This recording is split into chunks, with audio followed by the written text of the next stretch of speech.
This channel does not promote any violent, harmful, or illegal activities. All content provided by this channel is meant for an educational purpose only. Form 7 জমা নিয়ে মুর্শিদাবাদের লালবাগে তুমুল উত্তেজনা। এসডিওর অফিসে তুলকালাম, পুলিশের সামনেই BJP জেলা সভাপতির গাড়ি ভাঙচুর, পুড়িয়ে দেওয়া হলো ফর্ম 7। তৃণমূলের বিরুদ্ধে হামলার অভিযোগ।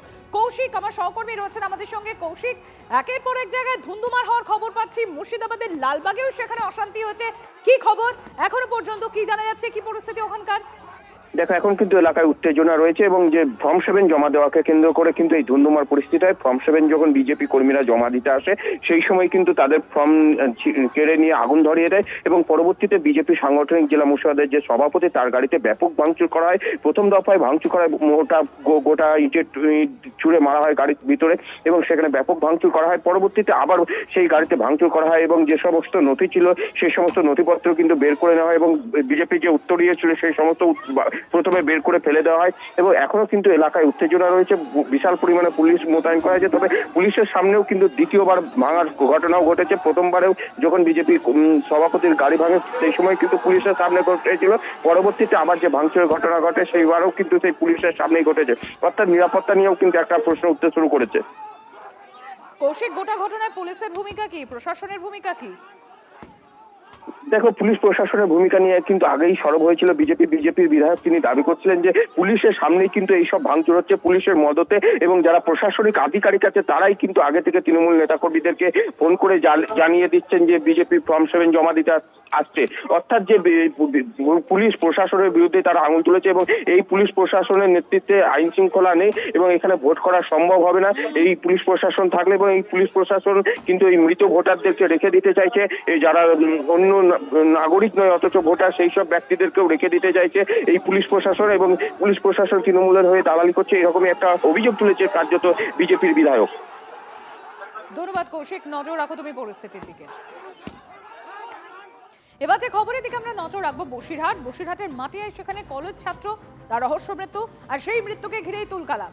তৃণমূলের উপপ্রধানের বাড়ি ভাঙচুর, গাড়িতে আগুন দেওয়া হয়। 4 দিন নিখোঁজ ছিল ওই কলেজ ছাত্র এবং তারপর ডোবা থেকে উদ্ধার এই কলেজ ছাত্র রিয়াজ মণ্ডল, তার দেহে একাধিক আঘাতের চিহ্ন রয়েছে। পুলিশ দুজনকে আটক করলে উপপ্রধান তাদের ছাড়িয়ে আনেন বলে অভিযোগ, আর সেখান থেকে এই ক্ষোভের সূত্রপাত।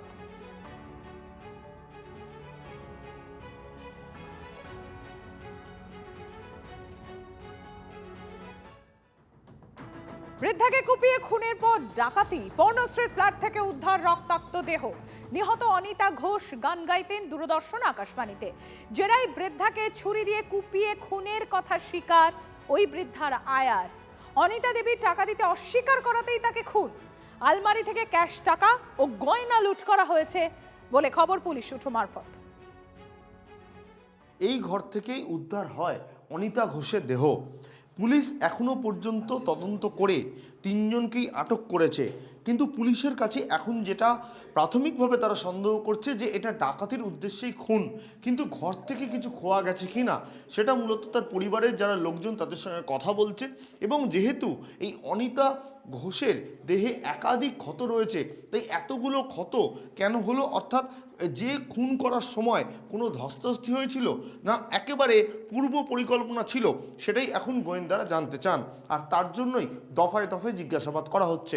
যদিও অনিতা ঘোষের দেহের ময়নাতদন্তের পর তদন্তকারীরা অনেকটাই স্পষ্ট হবেন যে কিভাবে তাকে খুন করা হয়েছে, এবং পারিপার্শ্বিক যে সিসি ক্যামেরা রয়েছে এই ফ্ল্যাট সংলগ্ন সেগুলো খতিয়ে দেখছেন গোয়েন্দারা।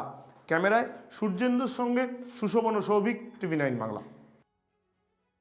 সে আমাকে বলল মেজেটু কুপিয়ে কুপিয়ে মারা হয়েছে মাকে, কি দিয়ে মারা হয়েছে বলতে পারবো না, কোনো শার্প, হ্যাঁ শার্প নাইফও হতে পারে, ও যেটা বললো স্ক্রু ড্রাইভার হতে পারে, এনিথিং এলস। যে খবরের দিকে আমাদের নজর রয়েছে, টাকা না পেয়ে বৃদ্ধাকে কুপিয়ে খুন, অভিযুক্ত ওই বৃদ্ধার আয়া। পর্ণশ্রী কাণ্ডে ধৃত নিহতের আয়া। টাকা না পেয়ে বৃদ্ধাকে খুন করা হয়, তারপর আলমারি থেকে ক্যাশ টাকা এবং গয়না লুট করা হয়। পর্ণশ্রীর ফ্ল্যাট থেকে উদ্ধার ওই বৃদ্ধার রক্তাক্ত দেহ। নিহত অনিতা ঘোষ, তিনি গান গাইতেন দূরদর্শন আকাশবাণীতে। জেরায় বৃদ্ধাকে ছুরি দিয়ে কুপিয়ে খুনের কথা স্বীকার করেছে ওই বৃদ্ধা রায়া।